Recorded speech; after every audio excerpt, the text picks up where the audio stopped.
to Sedona Fire District. I'm Fire Chief Chris Kazian. Thank you for your interest in participating in our testing process.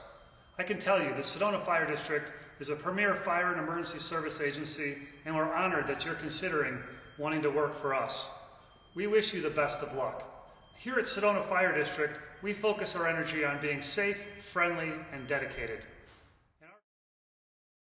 And our vision is to be a community leader in emergency services to make our district one of the safest places in the world to live, work, and explore.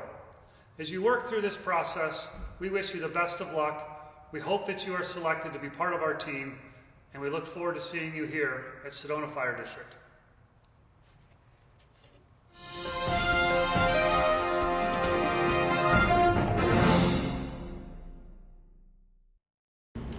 Good morning. My name is Eric Lewis. I'm a captain with the Sedona Fire District, and today we're going to review how to hoist a charged hose line to a second or third story floor in a building. In order to complete this task, we're going to use a 50-foot section of utility rope, a 100-foot section of charged 1 3/4 hose line, and also a multi-story building. Okay, so we're going to start off with our running end of our utility rope, and the first knot we're going to tie is a clove hitch about 1 foot behind the end of the coupling and nozzle onto our hose line. For demonstration's sake, I won't be wearing gloves for this. However, on a scene I would be using gloves to tie this knot. After we tie our clove hitch on the end of our hose line, we're going to place a follow-through safety knot behind it.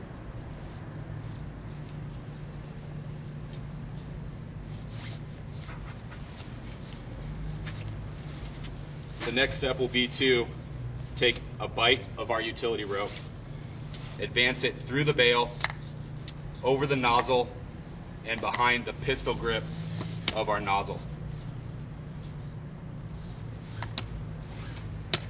After this step, we finish by putting 1/2 hitch onto the top of our nozzle to hoist.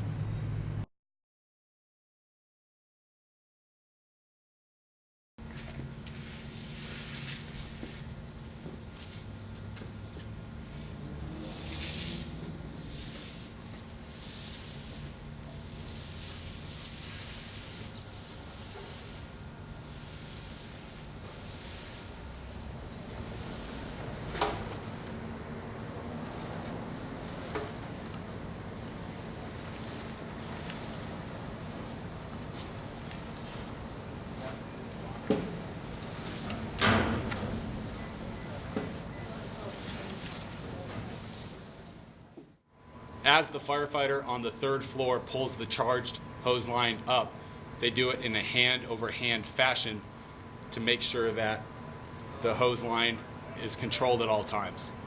Also, a firefighter on the ground can use the charged hose line as a tag line to keep it away from the building and keep the hose line from being damaged as it's raised.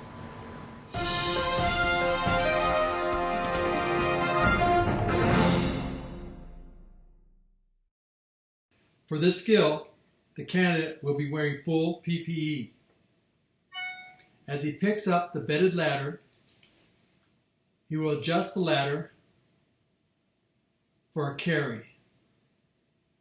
He will walk 100 feet, checking for overhead obstructions.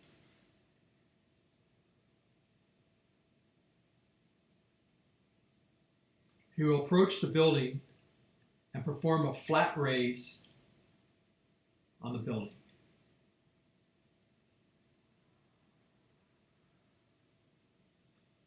He will move the ladder away from the building so he can do a raise. Firefighter will raise the ladder using hand-over-hand method, having 3 rungs above the windowsill. We will then pivot the ladder so the fly is out, and in a controlled manner, lower the ladder toward the building. Adjusting the ladder again for proper climbing angle. You will now tie the halyard with the clove hitch to secure the ladder.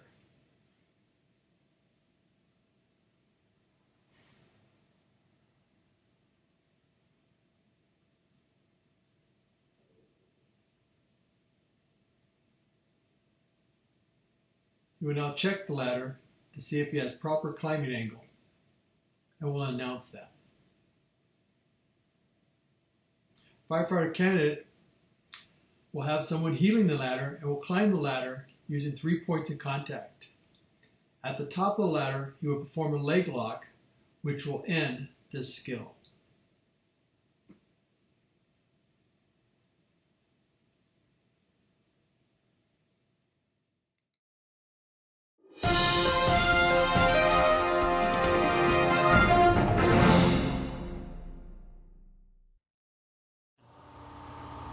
The following evolution, we will take a firefighter who is blacked out. We will place him on a coupling mid-span of the hose for coupling orientation. Again, smooth bump, bump to the pump. He will then be asked to go to the nozzle where there is a report of a victim. The firefighter will keep contact with the hose line throughout the drill. He will also mitigate any obstacles that come into his way.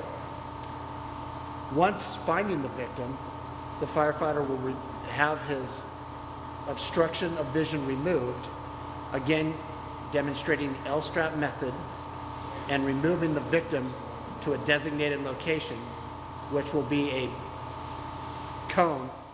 Coupling orientation, and in respect to removing from a fire into a fire, we follow the smooth bump, bump philosophy. Smooth bump, bump back to the pump philosophy to remove yourself from the interior of a fire. If you need to go to the nozzle, we just reverse that. We go bump, bump, smooth, knowing that we're going towards the nozzle. Again, the firefighter is searching the area for any other victims as he makes his way in on the hose line.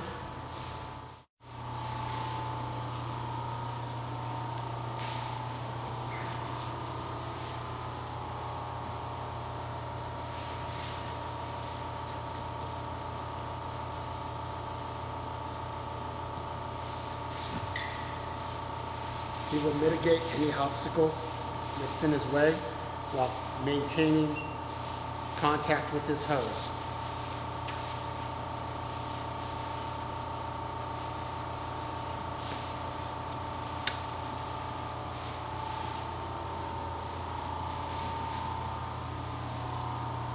Once the firefighter has found his victim,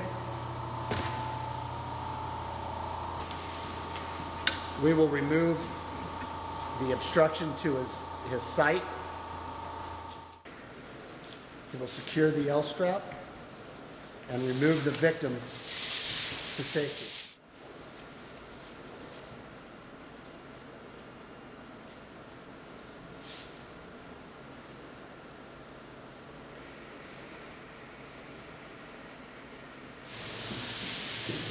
During this evolution, you will be in a jacket with SCBA attached, helmet, gloves, and you will have 15 feet of webbing in your coat pocket.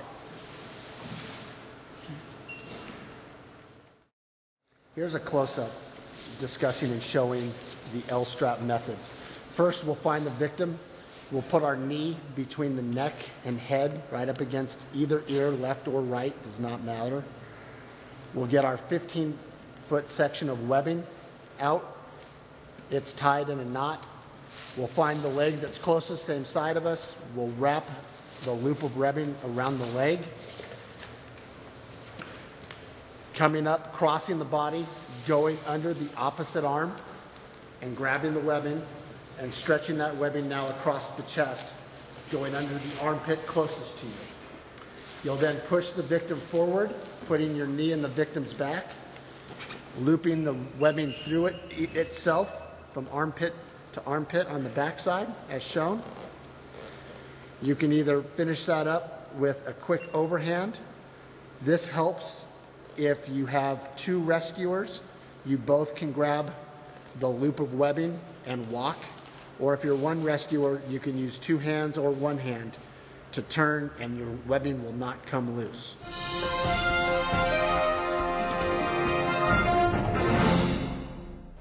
Hi, welcome. I'm Captain Josh Wells, and I'm going to talk you through this station. This station, we're going to use the National Registry sheet, and what we're evaluating is the cardiac arrest management and AED. Before this test, you're going to be able to review this sheet, so I strongly encourage you to spend a lot of time going through this. For the first part of this, I'm going to talk you through the steps on this sheet and what's expected during our practical assessment. So the first part is that you're going to have to wear your gloves and glasses. That's just part of standard PPE. So the first part is to do the BSI. You need to actually wear it during this solution, but it's a good idea to also verbalize it as you do it. Next thing, common, is scene safe. Make sure that the scene is safe. You can verbalize that. The other one is that you want to ask, if there's anybody on scene, you want to ask anything about this. When did it happen? How did it happen? You can just verbalize for this assessment, just say, is there any bystanders on scene that I can talk to? That will give you the point. If you just verbalize, you need to talk to any bystanders as to what happened.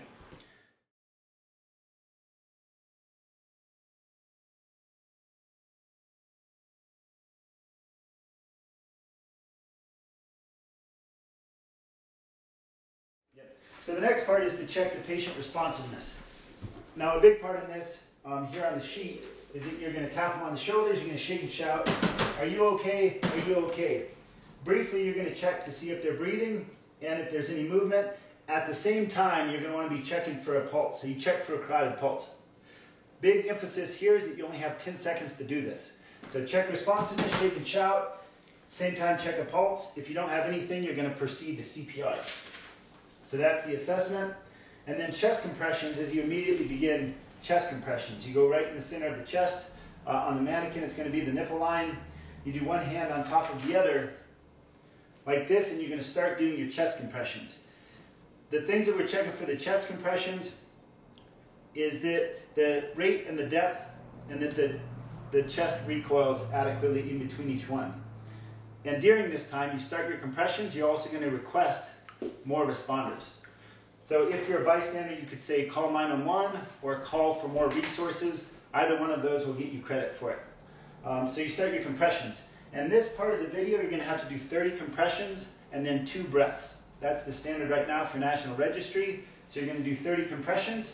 1, 2, 3, 4, 5, 6, 7, 8, 9, 10, 11, 12, 13, 14, 15, 16, 17, 18, 19, 20, 21, 22, 23, 24, 25, 26, 27, 28, 29, 30. Then you're going to stop. You're going to use this mask, and you will be issued one of these that's your individual seal to use. So that'll be on the mask. You want to put it onto the face of the mannequin. You give 2 breaths, just enough to see the chest rise, and you go right back to your 30 compressions. So 30 compressions, 2 breaths, 30 compressions, 2 breaths. You're going to do that 5 times, or it's about 5 cycles, or 2 minutes. At the end of 2 minutes, someone's going to show up with an AED. What you're being graded on during this session of the CPR is that what we're looking for is that the depth is deep enough. So on the mannequin, you want it to go down into click. The next one is that you're going to give 30 compressions to 2 breaths.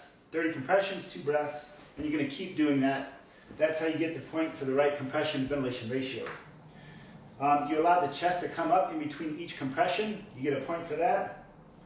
And each time you give a breath, you give a breath just enough for the chest to rise and then let it come out. You want to give the breaths quickly, and you don't want to spend too much time giving the breaths, but you do give 2 breaths, just enough for the chest to rise, let it come out, and then immediately go back to your compressions. And again, any interruptions of more than 10 seconds during this entire evolution could result in you failing this evolution. So remember, 10 seconds, anytime you're not giving compressions or breaths, you could fail this if you delay for more than 10 seconds. And then so after 2 minutes or 5 cycles of this, someone's going to bring you the AED. Once the AED comes, they're going to set it next to you, and that person that comes is going to take over the CPR for you. So the person that brings the AED, they're going to take over the compressions, and then we're going to, from there, you're going to be responsible for using this AED. So the first part about it is that you want to have good placement with it. So if you're at this side of the patient, have this person take over, the person that comes, have them take over CPR. First step for any AED is you're going to press the power button. So press the power button, open the lid. As they're doing their CPR, you're going to set the pads in place. The way that these pads work is you basically just look at the pictures. This goes right in the center of the chest, and you want to do it while they're doing their chest compressions. And the remote's right there, so we'll quick. You set that on while they're doing the CPR, and then... Unit, okay. So again, the first thing is to press the power button. It's going to talk you through it. For help. There's that picture of the Attach pads. defib pads to patient. Don't touch patient. So Analyze it. once it tells you not to touch, it's doing its analysis. Make sure that nobody's touching the patient.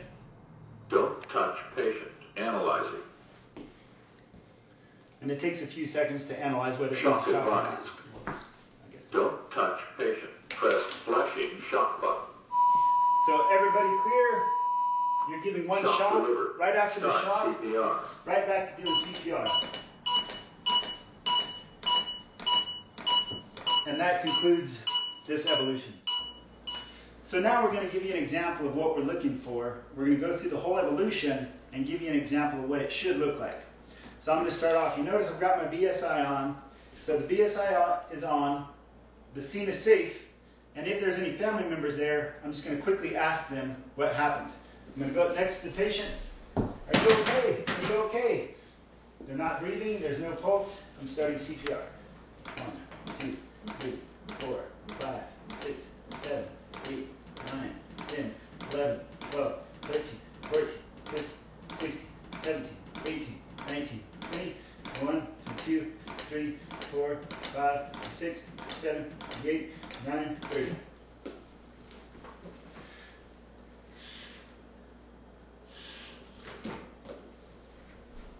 One, 2, 3, 4, 5, 6, 7, 8, 9, 10, 11, 12, 13, 14, 15, 16, 17, 18, 19, 20, 1, 2, 3, 4, 5, 6, 7, 8, 9, 30.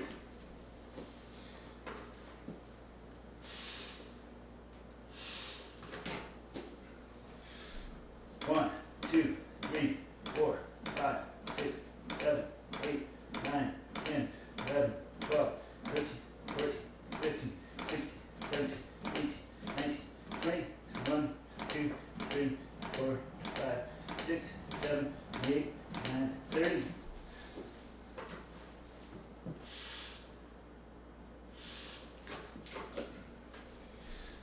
One, 2, 3, 4, 5, 6, 7, 8, 9, 10, 11, 12, 13, 14, 15, 16, 17, 18, 19, 20, 1, 2, 3, 4, 5, 6, 7, 8, 9, 30.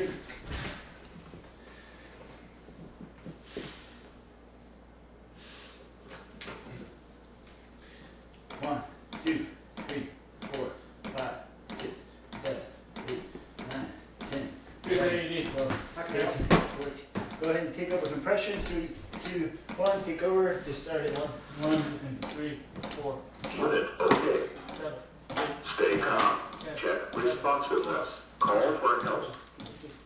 Attach defib pads to patient's ear chest. 22, 23, 24, 25, 26, 27, 28, 29, 30. Don't touch Okay, you patient. can Analyze stop. It's going to analyze, and then once it's done, I'll have you take over compressions again. it. Don't touch patient. Analyze it. Shock advised. Don't touch patient. Press flashing shock button. Okay, clear. Shocking. Shock Right delivered. back to it. Start CPR. 3, 4, 5, 6.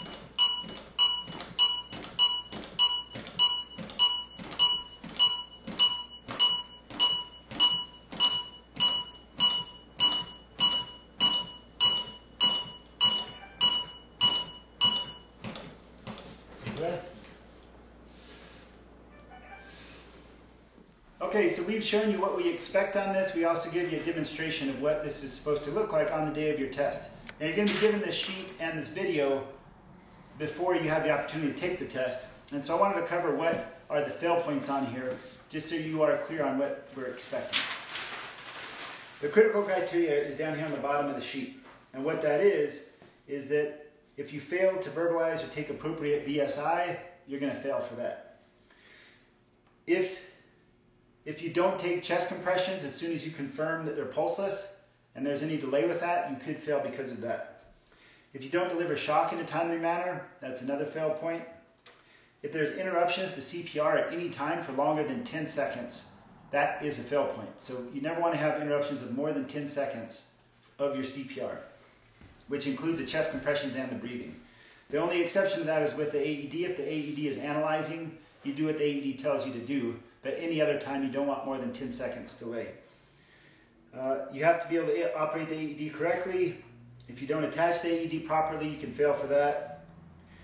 Failure to assure that all individuals are clear of patient during analysis and before delivering the shock. So when the AED is delivering its shock, when it's analyzing it first and then giving the shock, you want to make sure that nobody's touching the patient, because if someone's touching the patient, there's a chance they could get shocked in real life. So that is a fail point. If right after the shock you go right back to doing chest compressions, if you don't do that right away, that's another fail point. The other one is failure to manage the patient as a competent EMT. That's a fairly general one, but anything that you're way off on, you could fail for. And the other one is exhibits unacceptable effect with patient or other personnel. That's kind of vague, but if you're totally off on something, you can fail for that. And finally, uses or orders a dangerous or inappropriate intervention. So if you do an inappropriate intervention here, you can fail for that also. We wish you the best of luck. I encourage you to go through this sheet, watch these videos, and be prepared for the day of the test so that it goes smoothly for you and you get the chance to do well with it. Thank you.